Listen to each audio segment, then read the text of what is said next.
Today we're going to build a fortress, but not one with stone and mortar. Nope. We're building with code and logic. We're talking about your digital fortress, all those layers of security that protect your information online. So, let's dive right in. You know, every fortress is built for a reason, right? It's there to defend against something. So before we can even think about building our walls, we need to understand who or maybe what might be trying to get in. So what exactly are we defending against in this digital world of ours? First things first, we have to define the problem itself. What does it actually mean for a system to be intruded upon? You might actually be surprised by the answer. And this quote right here, it hits on something super important. Not all intrusions are malicious. We automatically think of hackers and hoodies and nasty malware, but an intrusion is simply any unauthorized access. It could just be an honest mistake, like someone accidentally knocking on the wrong digital door. So to spot these unwanted guests, whether they're up to no good or just lost, we need an alarm system. In the world of cybersecurity, this is called an intrusion detection system, or an IDS. Think of it as the high-tech alarm system our fortress guards will use while they're patrolling the walls. But hey, an alarm is only useful if you know who belongs inside and who doesn't, and that whole process, that starts at the very front gate. All right, let's start building. The first and, honestly, the most important layer of any fortress is that main gate. Its job is pretty simple. Verify that you are who you say you are before it even thinks about letting you in. This whole process is called authentication. So how does a system actually know it's you? Well, there are basically 4 fundamental ways.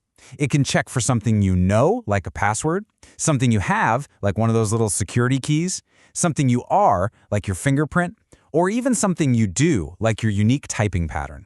For our fortress today, we're going to focus on the one we all use every day, something you know. Now, the absolute simplest way to manage passwords is to just, store them in a list. Kind of like the example John:automobile you see here. But wow, this is a total security nightmare. If an attacker gets their hands on this file, they instantly have the keys to every single account. That's like leaving your master key list taped to the front door. And that is why we never, ever store the actual password. Instead, we use this clever one-way mathematical function called a hash. So when John types automobile, the system computes its hash and just compares it to the scrambled version it has on file. The original password is never stored, which is a huge, huge step up.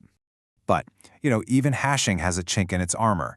If an attacker manages to steal that file of hashed passwords, they can launch what's called an offline dictionary attack. They just take a huge list of common words, hash all of them in advance, and then look for a match. And since automobile is a pretty common word, its hash is going to be really easy to find. So how do we fight back against that? Well, with a really clever technique called salting. It's a surprisingly simple concept, but its effect on security is absolutely massive. And this right here, this shows you exactly how it works, and it's brilliant. Before hashing the password, the system adds a unique random string of characters, that's the salt, to it. Now, even if 2 different users have the exact same password, their stored hashes will be completely different. This makes a pre-computed dictionary attack totally useless. An attacker would have to create a brand new dictionary for every single user's unique salt, and the computational cost of that makes it practically impossible. Okay, so our gate is solid. The user has proven their identity, and they're inside the fortress walls. But that doesn't mean they can just go wherever they want. And this brings us to our next layer of defense: access control. This is what determines what an authenticated user is actually allowed to do. This diagram lays it out perfectly. A user first has to pass through authentication. It's only after they're verified that the access control function even kicks in. Then, it checks its rulebook to decide which specific files or systems that user is allowed to get into. To really get access control, you just need to know these 3 key terms. The subject is the user trying to do something, let's say that's you. The object is the thing you want to access, maybe a sensitive financial report. And the access right is the action you want to perform, like read the report, but not write or change it. Access control is just the system that enforces all these rules. And the guiding philosophy behind all good access control, the real golden rule, is the principle of least privilege. All it means is you only give a user the absolute minimum permissions they need to do their job, and not a single thing more. A writer doesn't need to get into the accounting software, and an accountant probably shouldn't be messing with the code repository. It's a simple idea, but it's an incredibly powerful principle that dramatically reduces risk. So we've got a strong gate, we've got clear rules for everyone inside. But what about actually watching for weird behavior? This brings us to our final layer of defense, the watchful guardians on the walls. These are our intrusion detection systems, and their job is to constantly be on the lookout for anything suspicious. So our guardians, they basically have two main playbooks. The first is misuse detection. This works from a huge database of known attack signatures. Think of them as digital fingerprints of bad behavior. The second is anomaly detection, and this one's a bit more clever. It actually learns what normal activity looks like on a system, and then it flags anything that deviates way too far from that baseline. If you're trying to wrap your head around this, here's a super simple way to think about it. Misuse detection is like a guard with a big stack of wanted posters, and they're just looking for specific, known criminals. Anomaly detection, on the other hand, is that same guard using their intuition. They don't recognize the person, but they know that someone hanging around the treasure room at 3 in the morning is just not right. You absolutely need both methods for a complete defense. Okay, so we've done it. We've built our fortress piece by piece. We have the gate, we have the rules, and we have the guards. Now let's just take a quick step back and see how all these layers work together to create a really formidable defense.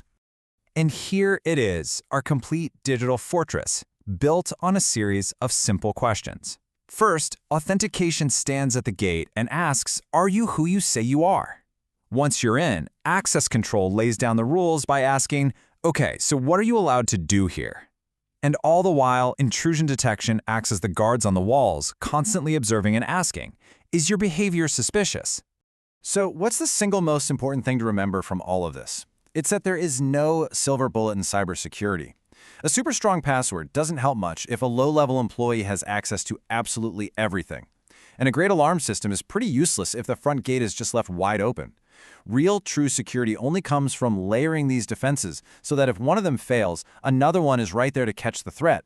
And that kind of leaves us with one last big question to chew on. We've built our fortress on these core principles: authentication, access control, and intrusion detection. But the whole landscape of cybersecurity is always changing, right? As the threats get more sophisticated and our digital world becomes even more complex, what do you think the next essential layer of our fortress is going to look like? What will the fortress of the future need to protect itself?